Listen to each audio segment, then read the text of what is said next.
The inner sanctum of the green ray heart chakra and the higher chakras of blue, indigo, and violet rays are located in time, space, and have to do with our inner worlds. The energies of these higher chakras involve our spirits as well as our minds and bodies. They help us to develop our spiritual natures. In the Harry Potter films, Harry, Ron, and Hermione go to the regular space-time train station to take the train to Hogwarts School of Witchcraft and Wizardry. Harry and his friends cannot reach Hogwarts along the everyday life locations of tracks 9 or 10. They must take what the RA group calls a 90-degree deflection, which has the qualities of a tesseract. We're going to be doing channelings about this as well, I'm being shown.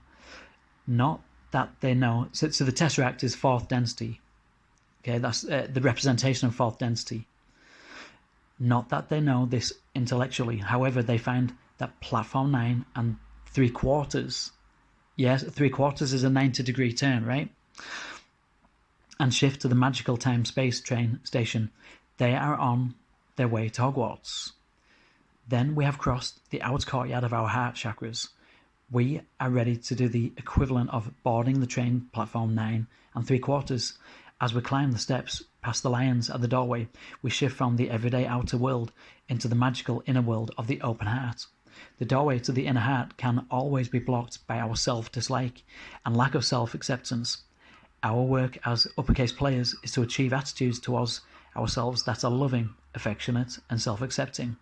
Will we ever achieve a lack of errors in our thoughts? Not likely. Nonetheless, we can definitely come to enjoy ourselves for precisely who we are, and before we can become more than we are now, we, the uppercase players, need to fall in love with the parts that we see so far. What blocks the green ray chakra? So this is a channeling by Ra through LNL research on March the 20th, 1981. Ra states, green ray is the movement through various experiences of energy, exchanges having to do with compassion and all-forgiving love, to the blue ray, which is the first ray of radiation of self regardless of any actions from another. The green ray entity is ineffectual in the face of blockage from other selves. The blue ray entity is a co-creator. Beautifully said by Ra there, absolutely incredible. Have you noticed how hard it is for us to keep our hearts open? We can do all the right things for a uppercase player to do. We can meditate, pray, or simply will ourselves to be of service to others. Polarity at all times. Attending services at church, temples, mosques, or ashrams, or sitting in meditation can lift our hearts and minds to soaring heights. An inspiring artist, speaker, writer, or musician can do the same thing. We feel lifted up, loving, compassionate, and steady.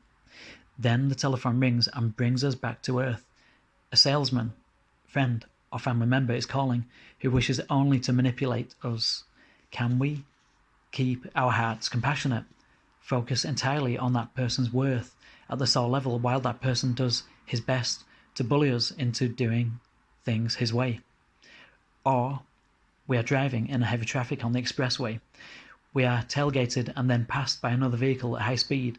Sometimes I've driven all the way to downtown Louisville, about 25 minutes from my home, being passed early by such an eager beaver, and I can still see the speeder's tail lights up ahead when I go downtown.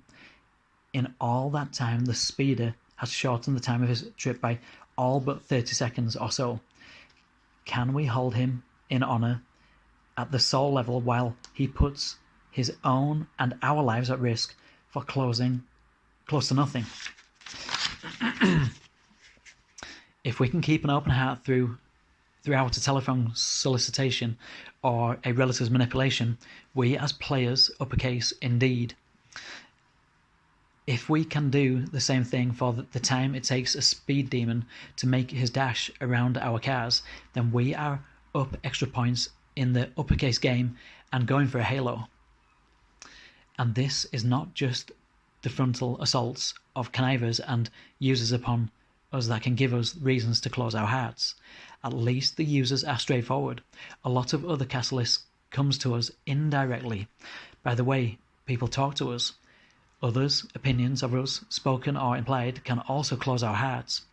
Words can hurt us, and with our feelings hurt, we may well forget to keep seeing the people around us at the soul level. In order to keep an open heart, we must accept the challenge of seeing people as one with us, no matter what their behaviour may be. Easier said than done, isn't it? As uppercase players, our goal is to love them unconditionally and without any expectation of return.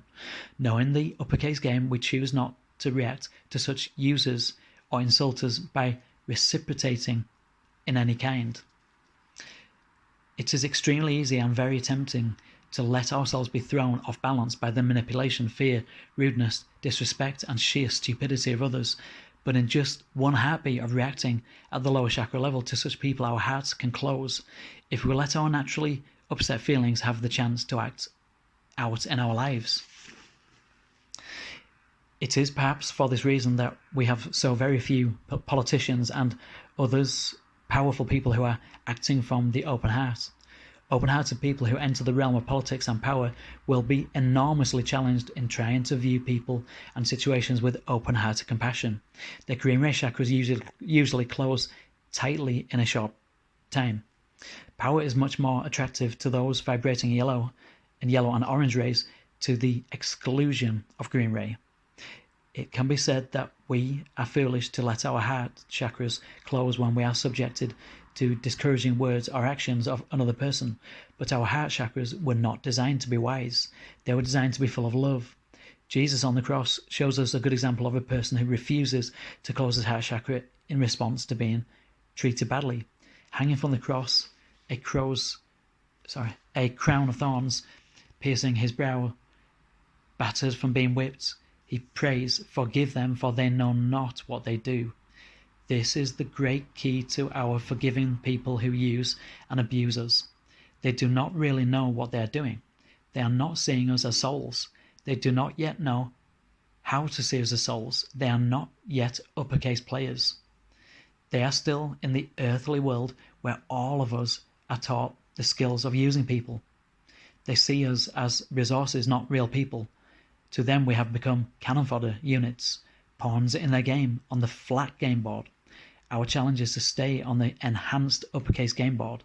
As uppercase players, when our feelings are hurt by others, we choose to respond by retaining the view of them as souls.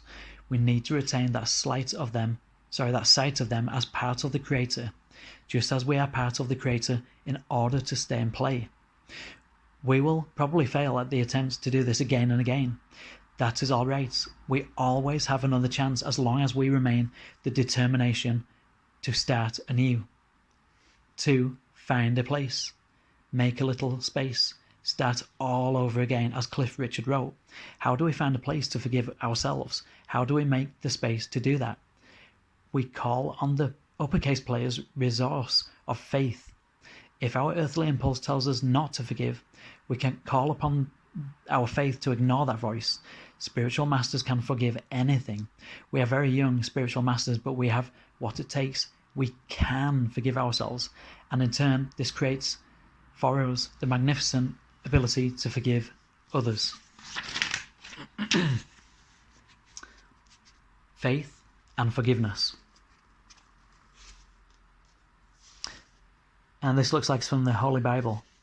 One must accept the utter vulnerability of unknowing, of acting as if one were faithful, for only when one acts in this way does the process of spiritual evolution accelerate, so that one may eventually have immediate experiences of tabernacling with the Creator. This sounds more like quo, actually. It is the immediate experience of unity with deity which informs one's faith. These moments upon the mountaintops of your experiences within the incarnational pattern are precious gold. to be treasured within the memory and to be brought to remembrance again and again. For faith does not have its place upon the mountain top. Faith has its place in the valley of the shadow of death. If we may quote from your holy works, thusly one acts as if one has faith, and in doing so is faithful, for nothing can be understood or known. This is very important to realize within your illusion. Right, so that was the Holy Bible. And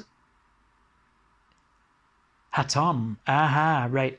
Haton is a part of the Quo Confederation.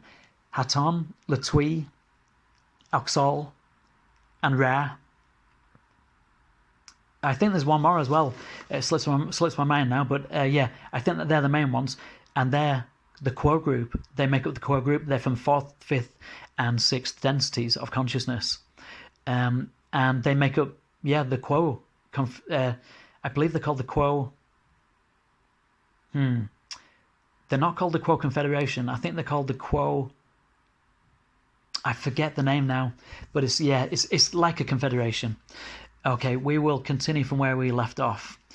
We've got a few minutes left. In chapter 5, I talked about choosing to act as though I loved my boss when I landed my first job as a professional librarian. My natural inclination was to dislike her immediately, for she had many a quirk to oddity which made her a difficult person within whom to deal with.